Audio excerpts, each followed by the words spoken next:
labarun duniya. Senegal ta ce za ta tura sojojinta Niger idan ECOWAS ta yanke shawarar amfani da ƙarfi don hamɓarar da gwamnatin mulkin sojan ƙasar. Majalisar Ɗinkin Duniya ta ce ayyukan jin ƙai na fuskantar akasi a larduna uku na Congo Demokradiyya da ke fama da rikici. Ƙungiyar IS ta sanar da mutuwar shugabanta Abu Al-Hussein Al-Kurashi tare da bayyana sunan wanda ya gaje shi. Ministar harkokin wajen Senegal Aïssatou Tall Sall ta bayyana cewa ƙasarta za ta shiga cikin shirin amfani da tsinin bindiga don kwato mulki daga hannun sojojin Niger idan ƙungiyar ƙasashen yammacin Afirka ta ECOWAS ko yawo da yanke shawarar ɗaukar wannan mataki a birnin Yamai. A yayin da take magana ga manema labarai a birnin Dakar, shugabar diplomasiyyar Senegal ta ce ƙasarta ba za ta yi buris da alkawarin da ta ɗauka a ECOWAS na yunkurin kare mulkin demokradiyya ba, musamman ma dai a yanayin da juyin mulki ke neman zama ruwan dare a yammacin Afirka. Ita dai jamhuriyar wato Niger ta kasance ƙasa ta 4 cikin 15 na ECOWAS ko yawo da ta fuskanci juyin mulki cikin shekaru 3 na baya-bayan nan. Amma dai kungiyar ta baiwa gwamnatin mulkin soja wa'adin ranar Lahadi mai zuwa da ta mayar da Bazum kan mukaminsa idan ba haka ba ta yi barazanar amfani da ƙarfi wajen cimma burinta. A wani batun na daban kuma, hukumomin mulkin sojan Niger sun ba da umarnin dakatar da shirye-shiryen gidan rediyon RFI da na talabijin France 24 a ƙasar baki ɗaya. Babu dai wasu dalilai da mahukuntan ƙasar suka bayar game da wannan mataki. Sai dai wani suna ganin cewa ba zai rasa nasaba da takun sakar da sabbin hukumomin ke yi da Faransa ba, tun bayan zanga-zangar goyon bayan juyin mulki da ta haddasa asara a ofishin jakadancin Faransa a birnin Yamai.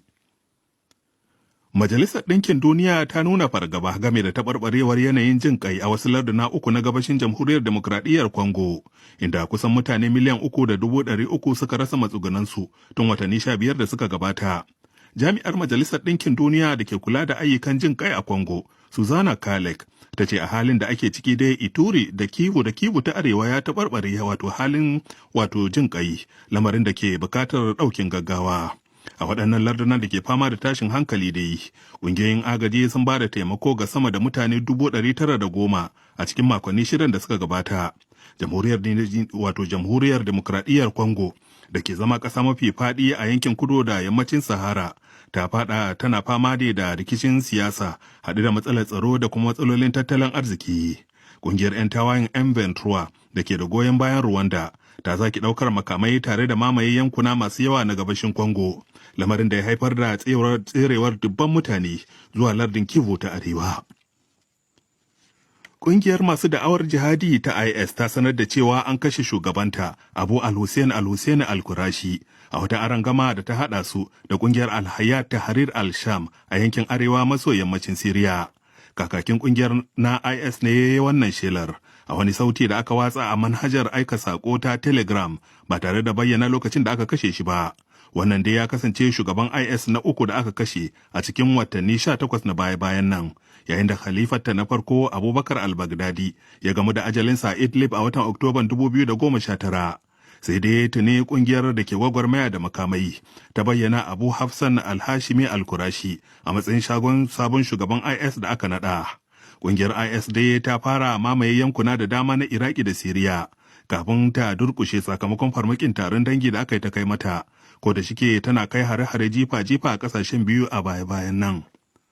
To labaran duniyan na zuwa muku ne daga nan sashen Hausa na DW da ke a nan birnin Bonn na tarayyar Jamus. Ofishin mai shigar da ƙara na gwamnatin tarayyar Jamus ya sanar da kama wani ɗan ƙasar Siriya da ake zargi da aikata laifukan cin zarafin bil'adama da laifukan yaƙi, bisa goyon bayan gwamnatin Bashar al-Assad a lokacin da ƙasar ta yi fama da yaƙin basasa. An kama Ahmad ne a birnin Bremen da ke arewacin Jamus, biyo bayan zarginsa da taka mummunar rawa a murƙushe 'yan adawa. An gurfanar da Ahmad a gaban alkali, amma ofishin mai shigar da ƙara na tarayya ya ki bayyana lokacin da ya shigo Jamus da kuma yadda aka gane shi. Dama dai Jamus tana amfani da dokokin ƙasa da ƙasa wajen yi wa 'yan Siriya shari'a idan aka zarge su da aikata manyan laifukan yaƙi.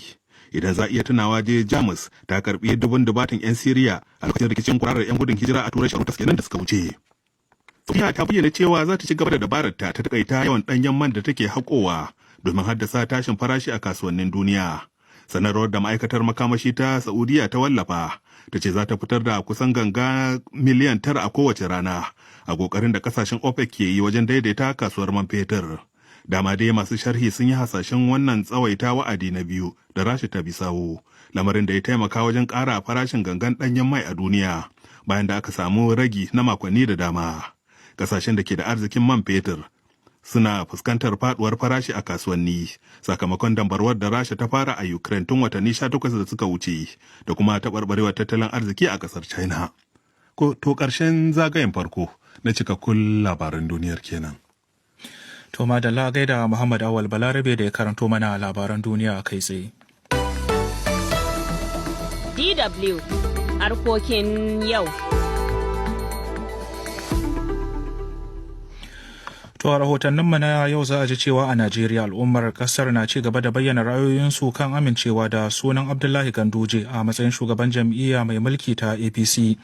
Za ku ji cewa kasar Ukraine ta tura matasa sabbin ɗauka fagen daga duk da cewa ɗan ƙaramin lokaci aka ɗauka na horas da su da hakan ke tattare da mummunar haɗari a yakin da Ukraine ɗin ke yi da ƙasar Rasha.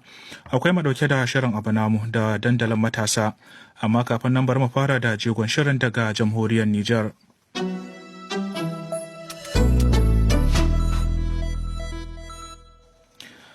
A jamhuriyar Nijar, Alhaji Muhammad Usman, tsohon shugaban kasar kana ɗan takarar da ya fafata da Muhammad Bazoum a zaben shugaban kasar da ya gabata, ya yi watsi da matakan takunkuman da aka kakaba wa kasar domin tilasta wa sojoji mika mulki ga gwamnatin da suka hambarar. Wannan na zuwa ne a daidai lokacin da tawagar kungiyar ta ECOWAS ta isa birnin Yamai a kokarin samar da mafita a rikicin kasar. Wakilin ma Yamai Gazali Abdu Tasawa ya duba mana wannan batu da mahalin da ake ciki a birnin, ga kuma rahoton da aiko mana. A sanarwar tasa da ya fitar, Alhaji Muhammad Usman, tsohon shugaban kasar Nijar kana ɗan takarar da ya sha kayi a gaban Muhammad Bazoum a zaben shugaban kasar da ya gabata, ya fara da nuna adawarsa da juyin mulki da sojoji suka yi a kasar.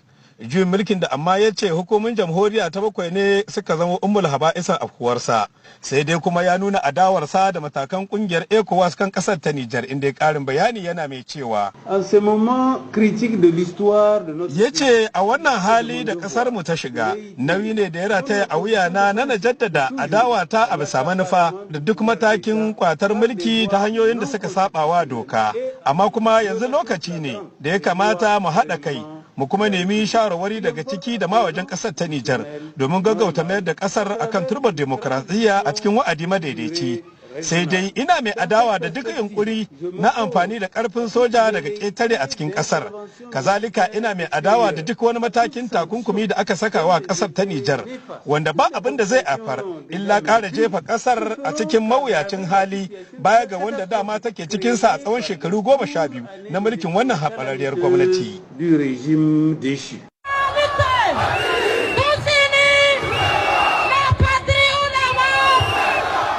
Dubunnan jama'a kenan a wannan Alhamis a birnin Yamai lokacin zanga-zangar goyon baya ga sojoji da kungiyar 'yan Swasando ta shirya, inda ta kalubalanci matakan kungiyar ECOWAS a kan ƙasar ta Nijar. Marmata Taya na daga cikin jagororin wannan zanga-zanga. Al'ummar Nijar mun gaji mun shiga jikinmu, babu wanda 'yan ta'addan nan ba su taba ba. Tun da sun taba gabas sun taba yamma. Dangance da wannan kuma muke kira ga sai da yawo da iyoma da waɗansu duk ƙungiyoyi su yi hankali da kansu. Abun da bai kashe Mali, bai kashe Burkina, bai kashe Nijar. Mun tashi.